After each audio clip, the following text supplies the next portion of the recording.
If you'll turn with me now to Daniel chapter 12, I'd like to read something that identifies a major characteristic of God's people. It's Daniel 12 in verse 3, where it says, "And they that be wise shall shine as the brightness of the firmament, and they that turn many to righteousness as stars forever and ever." Paul said it in Colossians 4, verse 6 and 7, "Be wise in the way that you act toward outsiders." Now this is from the NIV, and the translation seems to be a little clearer here. But it says, "Be wise in the way you act towards outsiders. Make the most of every opportunity. Let your conversation be always full of grace and seasoned with salt, that you may know how to answer everyone." So what is this identifying major characteristic that we want to talk about, and why is it important to talk about it now? Why now of all times? Well, in a little while we'll be heading off to various places, some of us close, some of us farther, to enjoy the feast that God has called us to.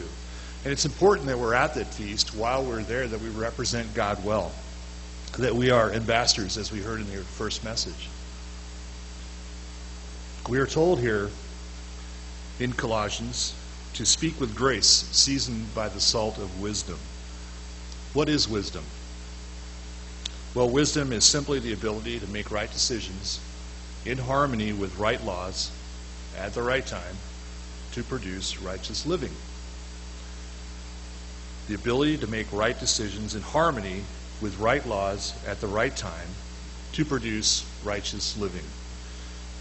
In Proverbs, we find that wisdom and judgment go hand in hand. And what is judgment? Well, judgment can be defined as the capacity to assess a situation and draw sound conclusions. The capacity to assess a situation and draw sound conclusions.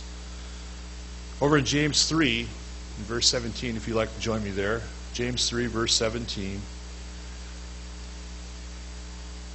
we see a definition of that wisdom and where it comes from. James 3, verse 17.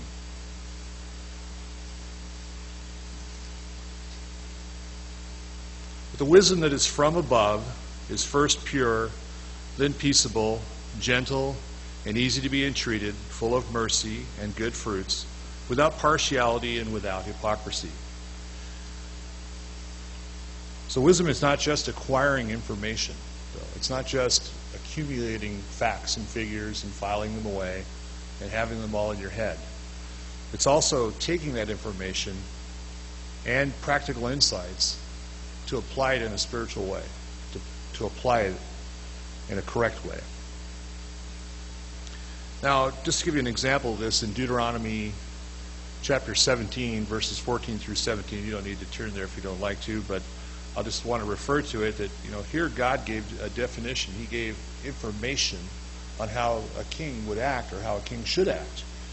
And he told the people of Israel, when you have a king over you, in verse 16 he said, the king is not to multiply horses. In verse 17, he's not to multiply wives or riches or gold. A good king will, as it says in verse 18, shall write him a copy of this law in a book out of that which is before the priests and the Levites, and he shall have it with him, and he shall read it therein all the days of his life, that he may learn to fear the Lord his God and to keep all the words of this law and these statutes to do them. In verse 20, the particular reason why was so that his heart would not be lifted above his brethren. Now we have a pretty good example of a good beginning of that. Solomon started out really well. If you turn over to 1 Kings 3, 1 Kings 3 and verse 7,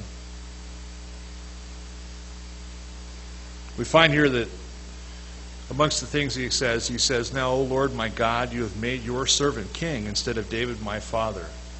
You see represented here a humble heart. And this is where God wants us all to come from a state of humbleness, to seek wisdom from a state of humbleness. And that's very important. In verse 7 it continues, "But I am but a little child. I don't know how to go out or how to come in." Now I think we all realize that he wasn't literally or physically a child. Physically, he wasn't a young man. He was younger than me perhaps, but he wasn't 6 or 7 or 8. He was perhaps in his 20s or 30s. But he was speaking spiritually. He said, I really don't understand. The job is really too big for me. I'm just one guy. How can I do this? Help me out. He had the right attitude. Verse 18, as he continued, he said, and your servant is in the midst of your people, which you have chosen, a great people that cannot be numbered nor counted for multitude. Almost overwhelmed by the role, the importance of what he had ahead of him. And so he asked for the important thing. He said, give therefore your servant an understanding heart to judge your people. In effect, he gave him a hearing heart, the ability to hear God, to hear and see and understand and apply what he saw and heard in a correct way. That I may discern, he continues, between good and bad, for who is able to judge this so great a people? That attitude is required for wisdom and sound judgment. And in order to acquire that wisdom, it is required that we have that humble attitude and God's Word in front of us. Today I'd like to examine wisdom. Seven aspects of wisdom. And it was inspired by a sermon transcript I found on the UCG website entitled 7 Pillars of Wisdom. Now, whether we're going to the feast or living our daily lives, wisdom is one of the most important qualities we need to have as members of the body of Christ. As it said in Daniel 12:3, the wise will shine as the brightness of the firmament. Proverbs 9, on the other hand, brings more of this out and contrasts 2 ways of life that brings about this thinking. It uses the analogy of houses, of building. Interestingly enough, I've been thinking a lot about building lately, as we've been rebuilding our garage from our nighttime visitor of 6 weeks ago. We finally have it finished. The doors are closed. But it uses here in Proverbs 9 this analogy of houses. One house represents wisdom, and the other house represents foolishness. And the idea is, which house do you want to live in? Do you want to live in the house of wisdom or in the house of foolishness? And Proverbs goes through and contrasts these 2 ways of thinking, these 2 ways of life, if you will. It says in Proverbs 9:1, wisdom has built her house. She has hewn out her 7 pillars.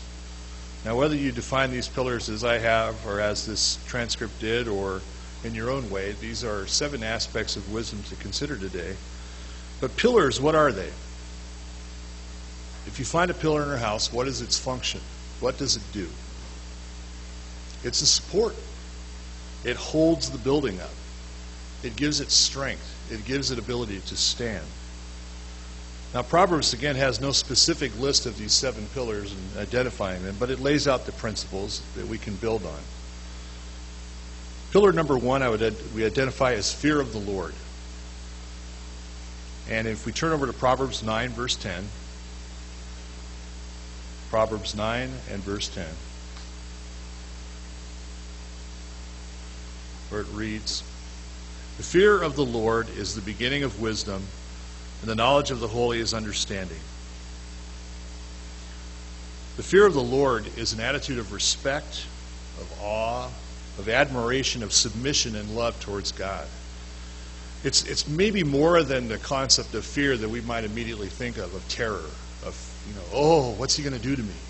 It's not really that kind of idea. The idea here is a great deal of respect and awe and admiration for what God has done and what he means to us and what he wants for us. Near the end of Job, Job actually realized his mistake, that he was comparing himself to other people and seeing himself as very righteous. When he finally stopped and realized that he needed to compare himself to God, then he recognized the problem, the issue, the wrong attitude. So why is it important that we focus on comparing ourselves only to God and not to other human beings? Well, let's consider comparing ourselves to other human beings. I mean, just think about a time when you thought about somebody who was really great at a sport that you enjoyed, but maybe you weren't the best at. Well, it felt kind of frustrating, didn't it? Well, that guy's better than me. Oh, I feel kind of down about that. Or how about that time, well, I know how to do this so much better than they do. I'm so much more special. You have an attitude of pride, of arrogance that comes in. You have these two extremes that occur. When you try to compare yourself to human beings, you're always going to find something better about them or something better about yourself. And it's really not a place where you want to work from, to develop the character, the godly character that God wants us to have. I mean, it's clear that God created man inferior to him. God is spirit, a spirit being, powerful, incredible, does amazing things. I mean, just look out into the universe and contemplate a picture of one of these galaxies and consider how long it's been there and how perfectly it works and how in conjunction with all the other things in this universe, everything seems to move so smoothly.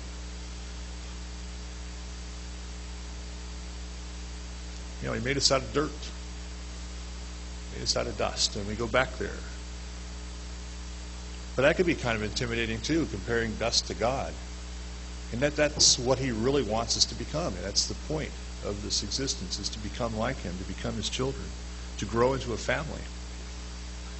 When we could put away the emptiness of that inferiority by filling ourselves with God, we suddenly become a special thing. We can focus on growing and becoming the people of God that he wants us to be. When we get the physical things out of the way, that we get away from the sports teams, when we get away from the television show that's so important and ahead of everything else, when we get away from the job that eats up all of our time and keeps us from our families, when we focus, as we heard again in the first message, on the things that are important, on the relationship with God, when we can begin to compare ourselves to God and stand in awe of him and begin to admire and respect and reverence him, we will begin to understand wisdom. We will begin to develop wisdom beyond what we can even imagine. In Jeremiah 10, verse 23, it says, "The way of man is not in himself. It's not in a man that walks to direct his own steps." And Jeremiah is seeking for God to correct him and change him and show him what he needs to do. But as he asks in verse 24, "Correct me, but with justice, lest I be brought to nothing." He recognized God's great power and that he could easily be crushed by that. Now, when we develop this right attitude, this change of attitude, this focus, this refocusing of comparing ourselves to God and seeking his help and growing, we can begin to fear him correctly. We can stop trusting ourselves, our experiences, our own vanity, our ego, our age, our strength, our lack of age, whatever it is that is so important that we place ahead of looking to God, or the money, the strength, the home, the car, whatever it is.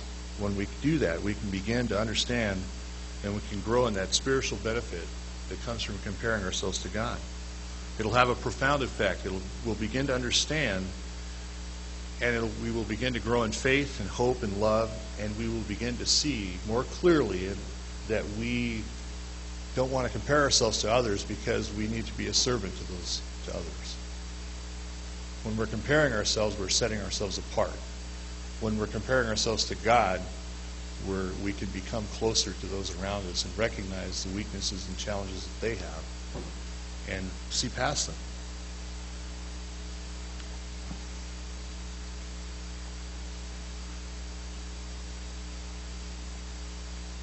Second pillar I'd like to discuss with you is knowledge and understanding.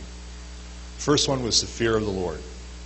Pillar number 2, knowledge and understanding. Proverbs 18:15 speaks to this. It says, "The heart of the prudent acquires knowledge, and the ears of the wise seek knowledge." In another proverb, it says, "Happy is a man who finds wisdom, and a man who gains understanding." And another proverb, "God gives wisdom. From his mouth comes knowledge and understanding." If I could restate that pillar, that knowledge and understanding, as the second pillar of wisdom is effectively gaining information and knowing how to use it. Knowledge and understanding. Not just facts and figures, but application as well. One of the most important things we can do in any situation as we're gathering this knowledge is to get the facts. Just the facts, ma'am. And secondly, to be familiar with God's Word. We might see a repetition forming here. Getting into God's Word and getting the information. Get that information and be in God's Word. It's important that we want to be in God's Word too, that we want to learn from the correct source, from the fresh stream, if you will. As it says in Proverbs 18, verse 2, a fool has no delight in understanding, but that his heart may discover itself. Or as another translation puts it, a fool does not find joy in understanding, but only in expressing his own opinion. Now, we all have opinions, don't we? I guess it's been said that in a room with 4 people in it, that you'll have 5 opinions. Opinions abound upon opinions upon opinions. And yet we need to learn to express, to understand and express God's opinion on something. And we can only do that by seeking it from a true source, by having His Word in our heart, in our minds, by understanding, by gathering the knowledge and seeking the understanding from God. As it says in Proverbs 11:14, as we go into the third pillar, seek good counsel. The second was knowledge and understanding. The third is seeking good counsel.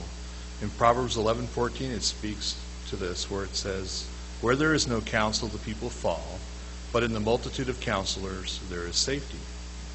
And another proverb, it speaks to this, without counsel plans go awry, but in the multitude of counselors they are established. We've all heard the old expression, 2 heads are better than one, haven't we? And why do you suppose that is? Well, because 2 perspectives can help to clarify a situation. We have 2 eyes so that we can see things in greater depth and have a better understanding of the world around us. And somehow these 2 minds put together can sometimes see things even more clearly. It's interesting to me that Jesus Christ, when He sent the men out from Him, He sent them out 2 by 2, didn't He? Because they could work together.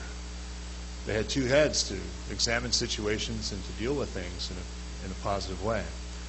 Counsel, from good counsel, mind you, can give a different perspective. It can provide you with more options to consider as you decide what to do. A wise person will not only discuss this matter with God in prayer, but he will also seek counsel from those who can offer good advice. Trusted friends, family, and spouse. One of my favorite people to look to and ask advice from is my wife. How's this look, honey? Or what do you think about this situation? We try to talk things over, and hopefully after the few years we've been together, they seem like a few, even though they're 24, we can help each other with good advice. The fourth pillar I'd like to point out, again, the third was seeking good counsel, is foresight. Pillar number 4, foresight.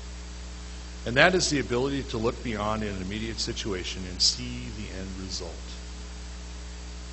The ability to look beyond the immediate situation and see the end result.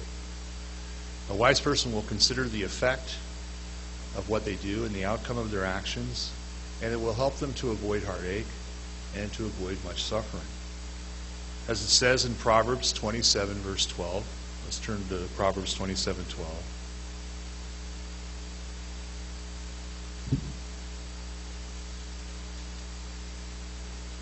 A prudent man foresees the evil and hides himself, but the simple pass on and are punished. Tomorrow I'll be driving up to Shiloh, as I mentioned, and there was this one time I wasn't very prudent. I was coming home from Shiloh. I was up there. It was July 3rd, and the next day was July 4th. I was all by myself up there and realized that I really want to be at home for the July 4th. It's only 11 o'clock at night, and I'm going to go ahead and drive home. That sounds like a great idea. I'm just going to jump in my truck and go. 11 o'clock at night, and I'm not very sleepy, but I'm going to do it anyway. It's okay. And it doesn't matter that, this is a cooler time of the year for the big animals that like to walk around in the dark, and that they might cross the road, and I almost hit one. And it was only by God's grace that I saw it at the last moment and barely avoided hitting it. So it's very important. I don't go that way at night anymore, over the 260 between Payson and Cholo. That's where the elk like to hang out the most during the summer months. They're very big. So I learned. Now I go by globe because you spend more time at lower altitude, and at the very last 30 miles or so is when you get high enough for the elk to be an issue. And then you can be really aware of what's going on. So you want to pay attention to the circumstances around you. You want to consider the possible outcomes and try to have that foresight. And that can also be provided by God through his inspiration as we ask for it in prayer. The fifth pillar I'd like to cover is to accept correction. Fourth was foresight. The fifth is accepting correction. Learning to accept and welcome correction is really an important theme of the book of Proverbs. And in fact, of the entire Bible. But really, is it that easy to do? It's really hard to accept correction sometimes, isn't it? And yet Proverbs speaks to this. If you turn to Proverbs 3:11, we'll see one of those instances. Proverbs 3, verse 11. The NIV seems to have a very good translation of this, where it says, "My son, do not reject the Lord's discipline, and do not resent his rebuke. Because the Lord disciplines those he loves, and as a father, a son in whom he delights." So God cares about us. He will discipline us. He wants to change. He wants to course correct us, if you will. A lot of people don't realize that when the Apollo moonshot went to the moon, they spent most of their time off course. They'd actually laid out a very specific course that they had to hit, and if they missed it by more than a few degrees, they would actually miss the moon's gravity and go past it. And then they wouldn't have enough fuel to get back.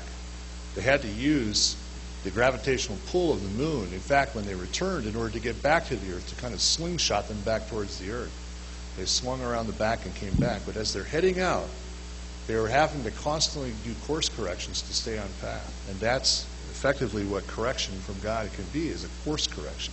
It's not you're on the completely wrong road. You're not on the completely wrong part of the planet. No. You're on the right path, but you started to veer off a little bit, so let's tap you back over a little bit. And sometimes those taps are a little harder than other times, but it's important that we allow those things to happen, and we expect them and even ask for them. Proverbs 12:1 says that whoever loves instruction loves knowledge, but he who hates correction is stupid. Wow, strong words. Now, even people who already have wisdom will at times need some correction. So we should be expecting it. Proverbs 1:4 says, "To give subtlety to the simple, to the young man knowledge and discretion. A wise man will hear and will increase learning, and a man of understanding shall attain to wise counsels." Again, it's very important. If we resist correction, what does God say that we are? Stupid. Not a good plan. Now, the scriptures do tell us that correction is wasted on certain peoples because, well, the shallower and more foolish a person is, the less willing that person is to listen to that correction. So pillar 5, accepting correction. Our sixth pillar of wisdom is self-discipline or self-control. Let's face it, there's a price to pay for wisdom. If you want to be a fool, it's cheap. It just costs you your life. No problem. Just don't bother.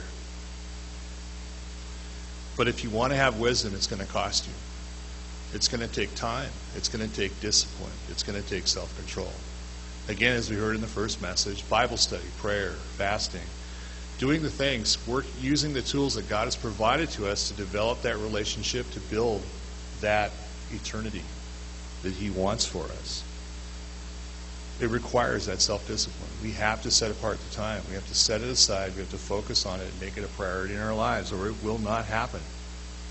And the other thing, you'll move into the other house. Self-discipline is an essential quality of Christians. It's actually a requirement of leaders in our church, and you can find that over in Timothy or Titus. Now let's realize something, that these characteristics that are pointed out for elders are not just for them. These are characteristics that we all need to develop so that we can become a kingdom of priests. in God's kingdom. As it says in 2 Timothy 2, verse 24, "And the servant of the Lord must not strive, but be gentle unto all men, apt to teach, patient, in meekness instructing those that oppose themselves, if God peradventure will give them repentance through the acknowledging of the truth." The servant of the Lord, that's all of us. Each and every one of us, as we've heard, have been placed here. We've been chosen for this time in this place to live this life. And that's our responsibility. Those are our responsibilities, to develop those personal characteristics, to develop that godly characteristic, and to become those leaders. It doesn't come naturally. It does take sacrifice. It does take self-control. Let's face that reality. The sixth pillar, self-discipline. The seventh pillar is developing and maintaining good relationships with people. Being connected. Good people skills are very necessary in service. They're very necessary as kings and priests. They're going to be very necessary in dealing with the world that you're going to live with while you're off there at the feast. You're going to a different place, to a different home, to a different place to eat, to a different facility, and things will be different. And it may create some challenges. Things may not be quite what you expect. It may require you to bend or be able to be gracious and accept something you weren't expecting from time to time. And that's what's important. That's one of the characteristics that we need to develop as wise people. Proverbs 11:30 speaks to this. "The fruit of righteousness is the tree of life, and he who wins souls is wise." Now what are we saying there when we say win souls? The fruit of righteousness is the tree of life, and he who wins souls is wise. Win souls. It's effectively a way of saying that a wise person gets along with and has a winning way with people. Ever run into one of those people that just in any situation seems to be fine? They stay cool, calm, and collected, and they're friendly and nice, and you go, wow, I really enjoyed being around that person, even though that situation was really bad. Wouldn't it be nice if people were saying that about us? Each and every one of us. Wow, that was a tough situation, but that guy kept his head. That lady was really nice. I mean, she even held the door for me, and it was hot out there, but she let me come in first. That was so sweet of her. They have a way of connecting with people instead of alienating them. You know, there's always going to be a few people out there that are really hard to connect with. They're very difficult. It just happens. But the basic understanding we need to have is that, you know, to win people, we just have to be a positive influence. It's the opposite of constantly offending people, constantly being the grating individual, the sandpaper in the situation, the grit in the machine. A king and a priest and a son of God has to learn wisdom, has to learn the wisdom of tact and kindness and gentleness and forgiveness and mercy and patience. We have to learn the value of mutual respect and love in dealing with members, with each other, and with people out there, of being that light, of being that bright light in this dark world. Now, a foolish person, on the other hand, is so self-centered, so self-absorbed. They don't consider the feelings and needs of other people. They put a restraint on other people, on those around them, and unnecessarily offend people and push people away. And that's not who we should be. As it said in James 3:17, wisdom from above is first pure, then peaceable, gentle, willing to yield, full of mercy, and good fruits, without partiality and without hypocrisy, unless it's uncomfortable or difficult. No, wait a minute, I added that last part. All the time. Not just when it's easy, but all the time. Peaceable, gentle, willing to yield, full of mercy, and good fruits, without partiality and without hypocrisy. It's just another way of saying an individual who wins people, who has a winning personality. It's that kind of wisdom that's from above. It's peaceable and gentle and willing to yield, full of mercy and good fruits, Wisdom requires that we handle delicate situations with care, with a faithful attitude, and respectfully. We need to consider the other person's feelings.